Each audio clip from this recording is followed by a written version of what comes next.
Bienvenue sur OTM dans votre émission en classe.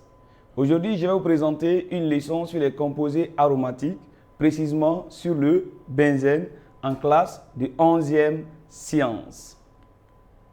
Les compétences. À la fin de la leçon, l'élève doit être capable de définir le benzène et de donner sa formule brute et développée.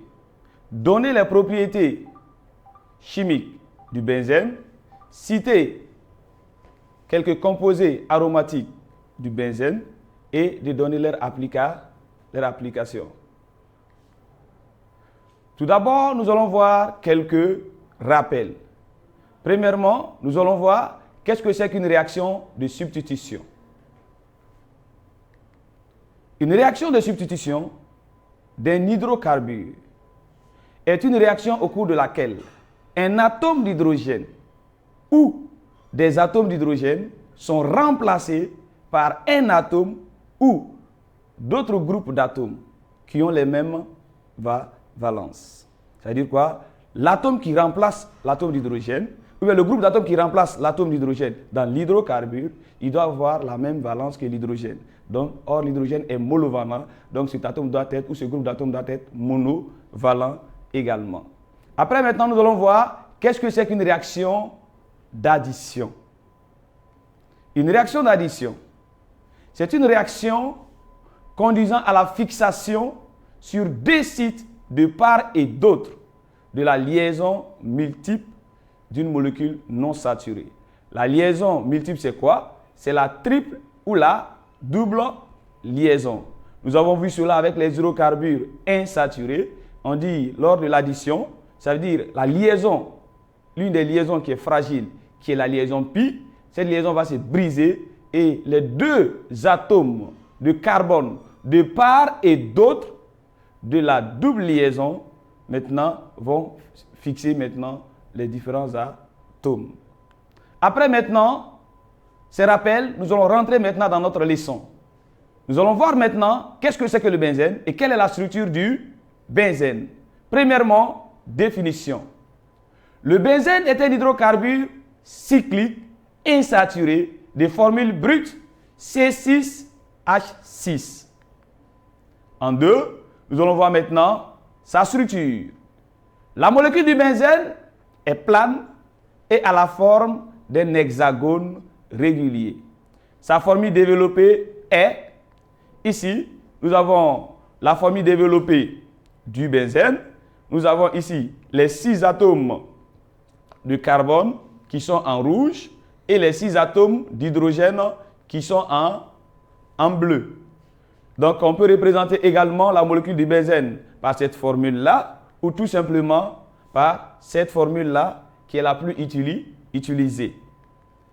Les cercles symbolisent le nuage des 6 électrons délocalisés sur le benzène appelé noyau benzénique. Nous voyons ici, chaque atome de carbone a fixé des hydrogènes. Maintenant, la double liaison ici, elle est formée avec un électron libre de ce carbone et un électron libre de ce carbone. Donc, ça veut dire quoi? Tous les 6 atomes de carbone ont des électrons libres qui ont permis à la formation de ces 3 insaturations, c'est-à-dire ces 3 doubles liaisons. C'est ces 6 atomes de carbone qui forment ici le noyau benzénique. Donc, après la structure, nous allons voir maintenant la notion des composés aromatiques. Qu'est-ce que c'est qu'un composé aromatique? Un composé aromatique est un composé dérivé du benzène comportant au moins un noyau benzénique. Nous allons voir maintenant quelques exemples de composés aromatiques et les domaines d'application. Donc, nous avons résumé tout cela dans un tableau. Ici, nous avons un composé. Vous voyez, voilà le noyau benzénique ici. C'est comme il y a un H du benzène qui a été remplacé par le groupement CH3. Ce corps a pour formule brute C7H8. Donc, quand je compte ici, le noyau benzénique a 6 atomes de carbone plus C, donc ça donne C7. Maintenant, pour les H, ici, on a dit que le H a été remplacé. Donc, nous avons 5H un H ici, un ici, un ici, un là et ici. Donc les 5 H plus les 3 ici, ça me donne les H, H8. Donc ce corps est appelé les toluènes ou tout simplement le méthylbenzène. Le toluène trouve son application dans la fabrication des matières plastiques. Il est utilisé également comme colorant et on l'utilise dans la fabrication des explosifs. Nous avons un deuxième composé aromatique ici qui a pour formule développée ici. Le noyau benzénique est là et il y a le groupement OH. Donc sa formule brute est le C6H6O. Son nom est le phénol. Lorsqu'il est utilisé pour la fabrication des résines, il est utilisé également dans la fabrication des colorants et dans la fabrication des explosifs. Nous avons ici un autre composé aromatique ici. Donc, qui a pour nom le phényléthylène ou tout simplement styrène. Sa formule brute est le C8H8. Donc, nous voyons ici, il est aussi utilisé dans la fabrication des matières plastiques. Et nous pouvons voir ici également le naphthalène qui a pour formule brute C10H8. Donc, l'eau, il est utilisé comme insecticide et comme solvant et comme colorant. Après ces notions sur les composés aromatiques, nous allons voir maintenant les propriétés chimiques du benzène. C'est le benzène que nous sommes en train d'étudier. En premièrement, nous allons voir la réaction de combustion. Petit a, combustion du benzène dans le dioxygène. Le benzène brûle dans le dioxygène de l'air pour donner du dioxyde de carbone et de l'eau. L'équation bilan de la réaction est, nous avons ici le benzène de formule brute C6H6 qui va réagir avec 15,5 de dioxygène pour donner 6 molécules de CO2 et 3 molécules de H2O. Maintenant, si on ne veut pas avoir de fraction dans l'équation bilan, généralement ce qui n'est pas conseillé, on va multiplier le tout par 2. Et ce qui va nous donner 2 molécules du benzène qui va réagir avec 15 molécules de dioxygène pour donner 12 molécules de CO2 et 6 molécules d'eau. En petit b, nous allons voir la combustion du benzène dans le dichlore. Le benzène brûle dans le dichlore pour donner du carbone et du chlorure d'hydrogène. Donc voilà l'équation. Nous avons ici le benzène qui va réagir avec 3 molécules de CLD pour donner 6 atomes de carbone et 6 molécules de HCl qui est le chlorure d'hydrogène. Et après la combustion, nous allons voir d'autres types de réactions qui est la réaction d'addition. Nous allons voir en petit a l'addition du dihydrogène sur le benzène que nous avons appelé hydrogénation. En présence du nickel, le benzène réagit avec les dihydrogènes pour donner le cyclohexane. Donc nous avons ici l'équation bilan. C6H6 réagit avec 3 molécules de dihydrogène en présence du nickel pour donner le C6H12. Nous avons vu que nous avons 3 doubles liaisons dans la molécule du benzène. Donc chaque liaison pi sera brisée et il y a 2 atomes d'hydrogène qui seront fixés de part et d'autre de chaque double liaison. Donc 3 liaisons, 2 fois 3, donc ça donne les 6 et les 6 atomes vont se fixer, ce qui nous donne le C6H12 qui est le cyclohexane. Et le cyclohexane a pour formule développée, donc nous voyons ici la formule développée qui est la formule topologique ici du cyclohexane. Donc on voit très bien que le noyau benzénique n'y est pas parce que les noyaux benzéniques n'existent pas parce que les liaisons ont été cassées et que chaque atome de carbone de part et d'autre de la double liaison ont fixé maintenant. Donc ça nous donne maintenant un hydrocarbure saturé. Après la réaction d'addition du dihydrogène, nous allons voir maintenant l'addition du dichlore sur le benzène. En présence de la lumière, le benzène réagit avec le dichlore pour donner un solide blanc appelé le lindane ou tout simplement le 1, 2, 3, 4, 5, 6 hexachlorocyclohexane. Donc nous allons voir tout à l'heure l'équation bilan. Nous avons ici le benzène qui réagit avec 3 molécules du dichlore pour nous donner ici un hexachlorocyclohexane. Oui, c'est la même chose comme le cas de l'hydrogénation. Ça veut dire quoi? 6 atomes de chlore vont se fixer sur... C'est-à-dire un atome de chlore va se fixer sur chaque atome de carbone. Comme nous avons 6 atomes de carbone, donc chaque carbone va capter un atome de chlore, ce qui va nous donner maintenant le 1, 2, 3, 4, 5, 6 hexachlorocyclohexane. Donc, le hexachlorocyclohexane a pour formule développée, nous voyons ici, donc chaque atome de carbone porte maintenant un Cl. Après la réaction d'addition, nous allons voir maintenant en petit 3 les réactions de substitution sur le benzène. Nous avons défini dans les rappels une réaction de substitution, que c'est une réaction au cours de laquelle un atome d'hydrogène de l'hydrocarbure est remplacé par un autre atome ou un groupe d'atomes. Ou bien plusieurs atomes d'hydrogène sont remplacés par plusieurs atomes ou plusieurs groupements d'atomes. En petit a, nous allons voir la substitution du benzène par le dichlore. En présence du chlorure de fer 3, la chloration du benzène s'effectue en 2 étapes. Première étape, nous avons une première substitution qui conduit à la formation d'un monochlorobenzène. Donc l'équation est la suivante. Nous avons le benzène ici qui va réagir avec les dichlores en présence du chlorure de fer 3 pour donner le monochlorobenzène plus HCl, le chlorure d'hydrogène. Qu'est-ce qui s'est passé réellement? Donc il y a un atome d'hydrogène du benzène. Le benzène, il a 6 atomes d'hydrogène.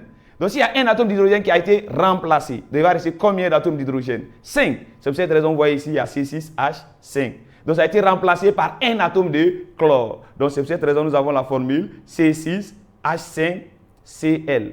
Et le deuxième atome de chlore va réagir maintenant avec le H partant, ce qui va nous donner le HCCl.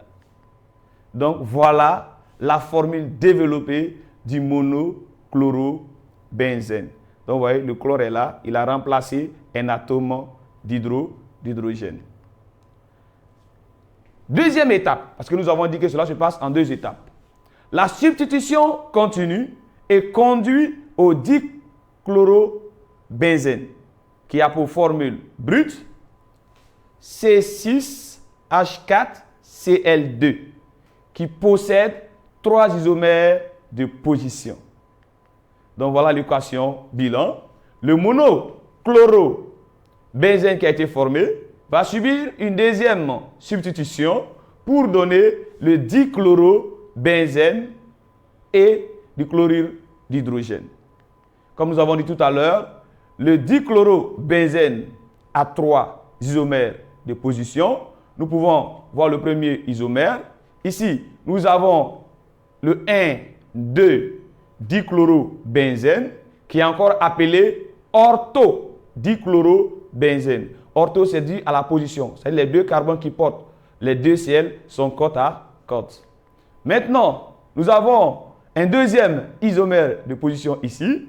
Donc, en donnant son nom, nous voyons ici, en comptant dans ce sens-là, nous aurons 1, 2, 3. Donc, c'est le carbone 1 et le carbone 3 qui portent les 2 atomes de chlore. Donc, le nom sera 1,3-dichlorobenzène ou tout simplement le métadichlorobenzène. Et le troisième isomère est là. Donc, nous avons ici 1,4-dichlorobenzène qui est aussi appelé paradichlorobenzène. Donc, par rapport à la position 1, 4. Donc, on peut dire également la position 1D est ortho, la position 1, 3 est méta et la position 1, 4 est para. Donc, voilà les trois isomères de C6H4Cl2 qui est le dichlorobenzène. Donc, nous allons voir maintenant en petit b la nitration du benzène. Nous sommes toujours dans les réactions de substitution. La nitration du benzène se fait avec l'acide nitrique qui a pour formule HNO3. Ainsi, à basse température ou à froid, la nitration du benzène conduit au mononitrobenzène.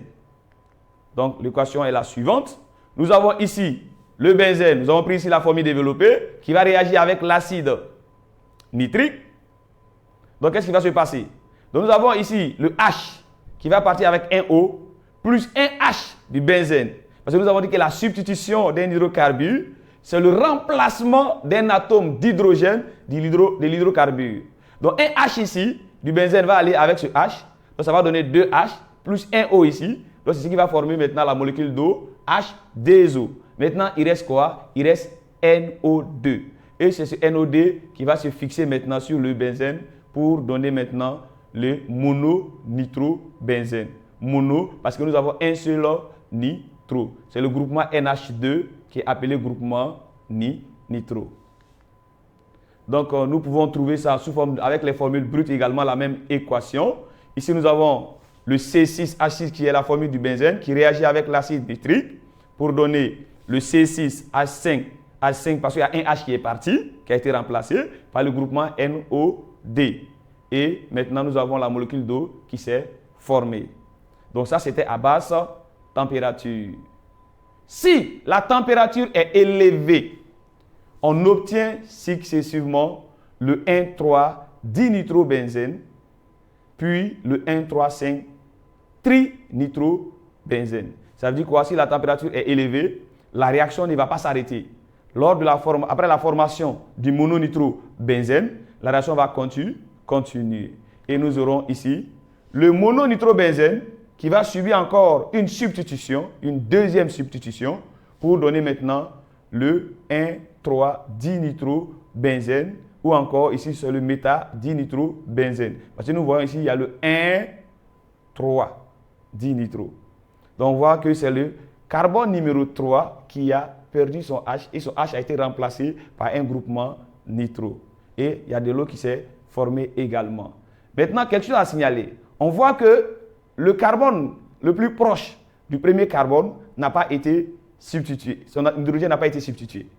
Donc ça veut dire quoi? Lors de la substitution du nitro, il y a toujours un atome de carbone entre les carbones qui sont substitués. Donc deux carbones proches ne peuvent pas être substitués avec les nitro. Maintenant, le dinitrobenzène qui s'est formé va subir aussi une autre substitution. Donc, ça sera la troisième substitution maintenant du benzène. Donc, le 1,3-dinitrobenzène va réagir encore avec l'acide nitrique pour donner maintenant le 1,3,5-trinitrobenzène et de l'eau. Et on voit ici, entre ce groupe nitro et ce groupe-là, il y a un atome de carbone. Entre ce groupe nitro et ce groupe aussi, il y a un atome de carbone. Et après ces nitrations, nous pouvons voir que nous avons ici 1,3,5-trinitrobenzène. Donc voilà la nitration du benzène qui se fait avec l'acide nitrique. Remarque, à haute température, la nitration du toluène conduit au 2,4,6-trinitrotoluène qui est communément appelé TNT. Ce composé est beaucoup utilisé dans la fabrication des explosifs. Donc, voilà l'équation bilan de la fabrication du TNT. Nous avons le toluène, qui est encore appelé le méthylbenzène, qui va réagir avec 3 molécules d'acide nitrique. Donc, ça dit que le toluène va subir 3 substitutions. Donc, ce qui va nous donner ici le 2,4,6-trinitrotoluène. Vous voyez les groupements nitro. Entre chaque groupement nitro, il y a toujours un atome de carbone. Donc voilà, plus 3 molécules d'eau qui seront dégagées. Donc voilà ici la formule développée du 2,4,6-trinitrotoluène qu'on appelle communément le TNT. Et ce corps est beaucoup utilisé dans la fabrication des explosifs. Donc c'était tout, chers amis. Maintenant, nous allons voir un exercice d'application. Exercice d'application. On réalise la nitration à froid de 8 grammes de benzène. 1. Écris l'équation bilan de cette réaction. 2. Quel est le nom du produit obtenu? 3. Détermine la masse du produit obtenu si la réaction est totale. Et 4. Quelle serait la masse du produit formé si le rendement était de 75%? Ça veut dire quoi? Si la réaction n'était pas totale. Et 5. Quel produit obtient-on successivement si la nitration se fait à chaud, c'est-à-dire à une température élevée? Solution de l'exercice d'application. 1. On nous a dit quoi? Que le benzène réagissait avec l'acide nitrique, parce qu'on parle de la nitration du benzène. Et on nous demande de donner l'équation bilan de la réaction de nitration du benzène. Donc voilà l'équation bilan. Le C6H6 qui est le benzène réagit avec l'acide nitrique qui est le HNO3 pour donner le mononitrobenzène de formule brute C6H5NO2 et de l'eau. Donc voilà l'équation bilan de cette nitration. 2. On dit quel est le nom du produit obtenu? Le nom de ce produit, c'est tout simplement le mononitrobenzène. Petit 3. On demande de calculer la masse du produit obtenu si la réaction est totale.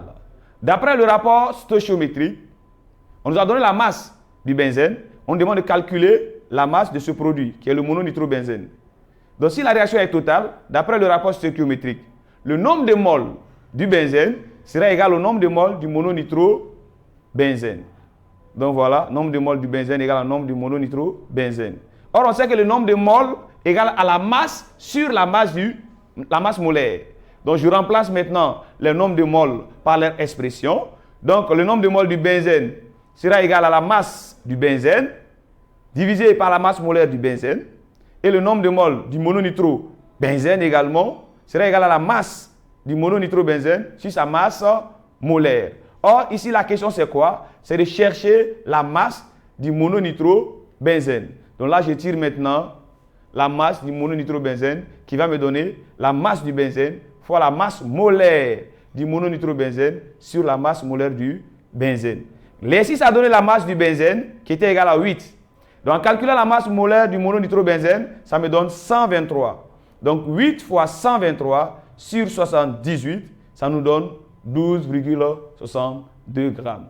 Donc ici, si on part avec 8 grammes du benzène, si la réaction est totale, nous allons obtenir 12,62 grammes du mononitrobenzène.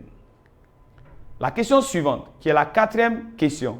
On dit que la masse du produit formé si le rendement était 75%. Ça veut dire si c'est 75% du produit et du réactif qui a été transformé. Or, la formule du rendement, c'est quoi? C'est le nombre de moles du produit formé sur le nombre de moles initial du réactif, c'est-à-dire le nombre de la quantité initiale. Donc, en appliquant cette formule, nous allons avoir ici le rendement égal au nombre de moles du produit qui est le mononitrobenzène sur le nombre de moles du benzène. Donc, en remplaçant le nombre de moles du mononitrotoluène par son expression et celui du benzène par son expression, ça nous donne cette formule, masse du mononitrobenzène fois la masse molaire du benzène sur la masse molaire du mononitrobenzène fois la masse du benzène. Donc maintenant, en tirant maintenant la masse du mononitrobenzène, ce qui va nous donner ici, masse du mononitrobenzène égale au rendement multiplié par la masse molaire du mononitrobenzène fois la masse du benzène divisé par la masse molaire du benzène. Donc en remplaçant les grandeurs par leurs valeurs, On a dit que le rendement, c'est 75%. 75%, ça veut dire quoi? 75 sur 100. Ce qui me donne 0,75 fois 123 fois 8 sur 78. Et quand je calcule, ça me donne 9,46. Donc, si le rendement était 75%, la masse du mononitrobenzène qui sera formée sera 9,46 grammes. En cinquième question, on dit si la nitration se fait à chaud, on obtiendra successivement quel produit et quel produit. Donc, on obtiendra le 1,3-dinitrobenzène et le 1,3,5-trinitrobenzène selon les équations bilan. Donc, après la première substitution, nous aurons le mononitrobenzène qui va subir une autre substitution pour donner le 1,3-dinitrobenzène ou encore le méta-dinitrobenzène. Et le dinitrobenzène aussi va subir une autre substitution pour donner le 1,3,5-trinitrobenzène. Donc, ce qui met fin à notre leçon. Je vous remercie et à la prochaine.